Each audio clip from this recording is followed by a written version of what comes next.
Veniamo alle ultime notizie da Borsa Milano. L'inversione di tendenza di Wall Street dopo la fiammata iniziale ha frenato anche Piazza Affari con il FTSE MIB che è in positivo per quasi tutta la seduta, ha poi chiuso in leggero calo al meno 0,19%. Piatti anche gli altri indici europei in attesa del meeting della BCE in programma quest'oggi. Sul listino italiano Juventus si attesta al 2,41% registrando il terzo rialzo consecutivo, mentre ha recuperato terreno Unicredit a 1,65%.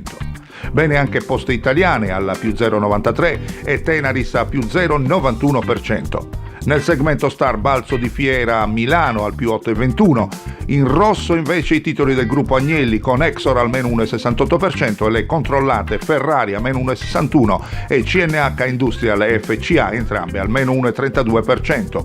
Giù Recordati al meno 1,6% e Biper al meno 1,47%. Erano queste le ultime notizie giunte qui in redazione da Piazza Affari Milano.